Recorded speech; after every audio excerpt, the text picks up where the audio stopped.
Essentiel Pharma Le Mag, votre rendez-vous sans ordonnance avec les meilleurs conseils en pharma-santé pour rendre votre quotidien plus fort. Bonjour à toutes et bonjour à tous et bienvenue dans ce nouvel épisode de notre podcast où nous abordons, vous le savez, les sujets d'actualité et de prévention qui vous concernent au quotidien. Alors avant de débuter, si ce contenu vous plaît, n'oubliez pas de le partager autour de vous et surtout de vous abonner à nos réseaux sociaux Essentiel Pharma afin de ne rien louper. Aujourd'hui, un sujet qui concerne vraiment toute la famille, les nausées. Que ce soit en voiture, en avion, pendant la grossesse, à cause de troubles digestifs ou encore lors de traitements médicaux, la sensation de nausée est l'un des motifs de conseil les plus fréquents à l'officine. Exactement, Pierre.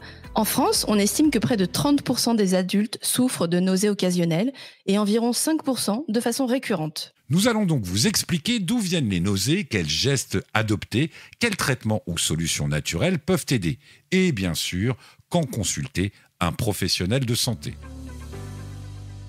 Qu'est-ce que la nausée d'un point de vue physiologique ? Alors la nausée est une sensation désagréable, souvent ressentie au niveau de l'estomac et de la gorge, qui précède généralement le vomissement. Elle est déclenchée par une stimulation du centre du vomissement situé dans la bulbe rachidienne au niveau du tronc cérébral.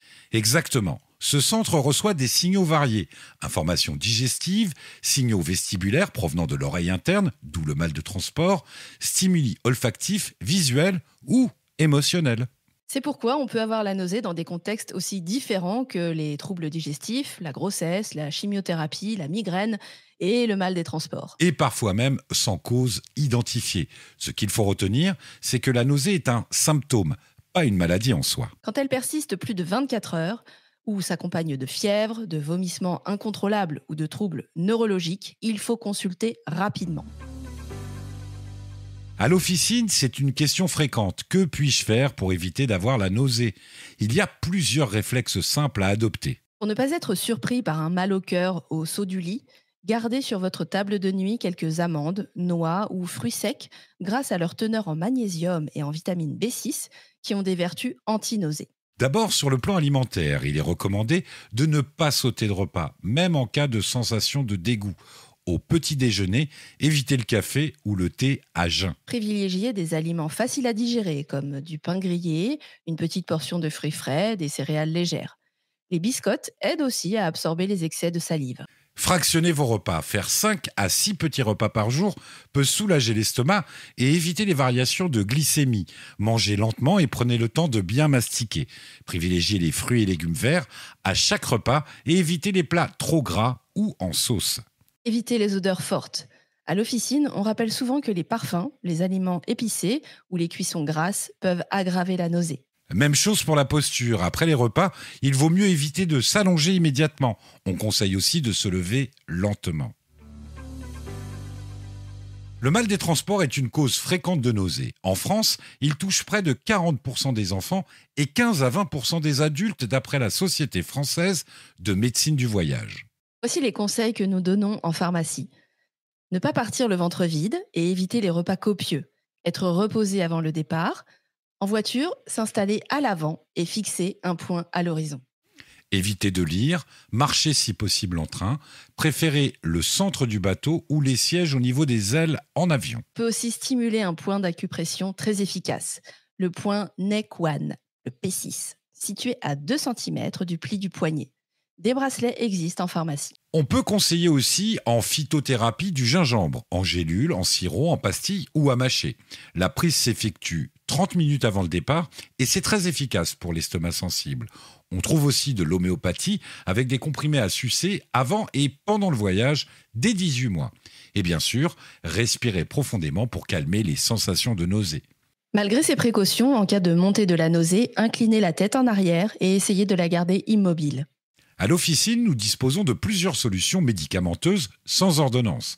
Attention toutefois, ces traitements ne doivent pas être systématiques. Les femmes enceintes, les enfants ou les personnes sous traitement doivent demander conseil aux pharmaciens. Et les huiles essentielles peuvent-elles agir sur la sensation de nausée ? Effectivement, Sophie, voici quelques exemples. Huile essentielle de menthe poivrée à respirer sur un mouchoir ou à verser dans un peu de miel. Huile essentielle d'estragon en usage interne, sous contrôle d'un professionnel, en cas de troubles digestifs d'origine nerveuse et de mal des transports.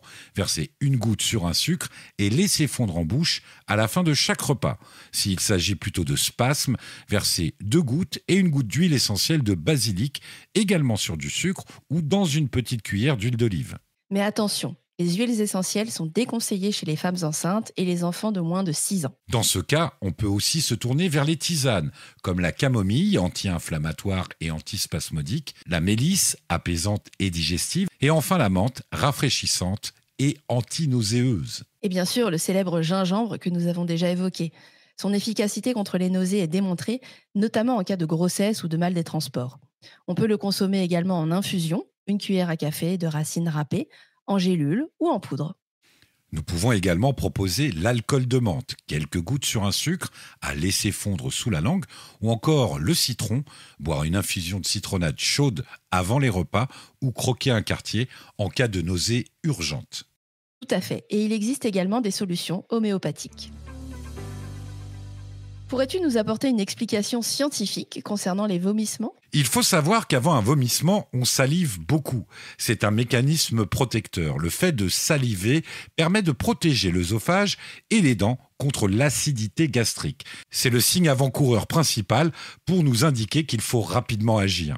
Quand le centre du vomissement est activé, la glotte se ferme, les muscles abdominaux et le diaphragme se contractent et le contenu de l'estomac remonte. C'est bien cela, notre organisme nous alerte. Voilà pourquoi il est utile d'écouter son corps et d'anticiper. Nous vous recommandons de consulter si la nausée dure plus de 24 heures sans cause évidente, en cas de vomissement incoercible, en cas de fièvre, troubles neurologiques, signes de déshydratation. Oui, et les femmes enceintes doivent également consulter en cas de nausée importante pour éviter l'hypermésis gravidarum, qui désigne les nausées extrêmement sévères et des vomissements excessifs. Pierre, pour conclure ce podcast, quels sont les 3 conseils principaux que tu donnes à l'officine contre les nausées ? Alors, en 1, je dirais adopter une alimentation adaptée, des petits repas fractionnés. En 2, utiliser des solutions naturelles pour vous soulager. Et enfin, en 3, en voyage, anticiper avec les bons gestes et les médicaments adaptés. Parfait. N'oubliez pas que votre pharmacien est là pour vous conseiller, personnaliser les solutions en fonction de votre situation et orienter vers le médecin si nécessaire. Prenez soin de vous et anticipez vos besoins avant de prendre la route des vacances. Si cet épisode vous a plu, n'hésitez pas à le partager autour de vous et à nous suivre pour d'autres sujets santé. À très vite pour un prochain épisode. Essentiel Pharma, votre réflexe santé.